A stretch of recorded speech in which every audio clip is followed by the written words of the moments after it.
Hi everybody, I am sitting in a parking garage in Syracuse. I've got a lot of time to kill, so let's make a video. I have more rebuttals to the expectations of aging, and I'm going to share one example with you right now. Scott Jensen is a medical doctor in Minnesota. He did a Facebook Live either March 21st or March 22nd, so you can look it up if you are on Facebook and have a Facebook account. And you can listen to his Facebook Live, and I'm just going to give you the highlights of what I thought was important from him. He's been asked, because he's age 68, he's been asked, why don't you retire? Why can't you just relax and enjoy your senior years? Because he's a very busy medical doctor. He also, I believe, tried to run for governor last year, or some type of political office, and I'll mention that at the end of the video, why somebody would approach him and say, you're 68 years old, you should retire. And his answer is, well, no, not now. I enjoy what I'm doing. He basically said he will consider retiring when he turns 80. He talked it over with his wife, and that is his point in time where he will take a different look at things. So think about it. 68 years old, he is looking ahead at 80 and saying, you know what?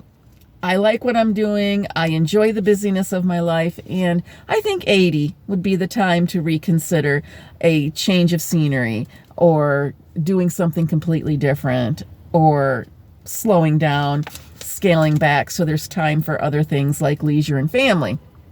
Why am I saying this? Because you've got to go back to my other videos where I really pick apart Ezekiel Emanuel's article from The Atlantic in 2014, where he said he was not going to do any medical interventions past age 75, and the title is Why I Hope to Die at 75. You've got to go back to those videos if you need to catch up. But for everybody else, you know right where I am. So 75 is the magical number for Ezekiel Emanuel. And for this guy, Scott Jensen, he's going to keep going strong. And at age 80, he might reconsider or think about things. He loves being a doctor, and he explains why. He says he really enjoys getting to know his patients and being a part of their lives. In fact, he mentioned specifically a 97-year-old lady who is his patient, who's independent, living in her home. She needs a little bit of help, but she said she may not need to see the doctor anymore. And he was, very glad to have spent time with her and really enjoyed getting to know her. And he saw that she was an inspiration. 97 years old and still looking forward at being busy and active with family, hobbies, and socializing. But she did mention that at her age, there's a little change in her outlook, that all her friends have died. So everybody else have gone on to their eternal reward way ahead of her. And that bothered her. And now I'm not at that point. I'm not 97 years old, but I want to say, make new friends. They may be younger than you, and so what? Make new friends and enjoy the possibility of new friendships, even if they're 30 years younger than you. You have a lot of wisdom to share, and you just may have a good time. You may be young at heart.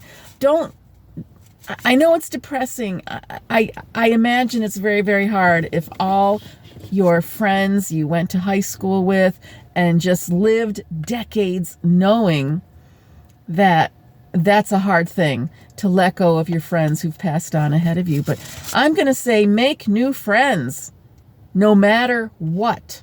No matter what. And age is just a number. So the younger generation, they may be a little goofy. They may have immaturity. I don't know. But so don't give up on the possibility of new friendships. Now, Scott Jensen is facing the medical board tomorrow, Friday, the 24th, and he wants people to be with him in thought and prayer.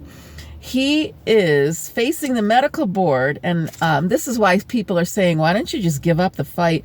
Why don't you retire and say enough is enough? But he said, no, I'm going to talk about what I think is important to the medical board, his peers who may take away his medical license. Why are they after him? Did he do something dangerous? Did he hurt a patient? No. He just happens to like telling the truth, and he called out different agencies for not telling the truth during this whole COVID charade time period, the last 3 years. He does not want to pass on erroneous information. He doesn't want to accept something that is being told to him. He's not going to accept it as gospel. He's going to research it and use his own experience and make his own conclusions. But the medical board does not like that. So he's going to deal with that on Friday. And I think he's going to put them in their place. And hopefully that he will continue being a state certified medical doctor. I imagine if that goes south, he will join the ranks of many of the medical doctors that I have researched and followed and wrote on my blog, Doctors Who've Jumped Ship. He's going to join their ranks and continue to spread the truth and help free people from erroneous information and help people improve their lives outside of the, what do you want to call it? The walls of medicine, the medical authorities that exist right now. Now remember, you don't need authorities. You can be your own authority. And he's going to be successful no matter what happens to him. But look for his Facebook Lives. He does a lot of them. You can even go back months and years and follow him. Very interesting guy. Gets in trouble for preferring to tell the truth. Is this a funny country we live in? I want you to enjoy your day. Thanks for watching.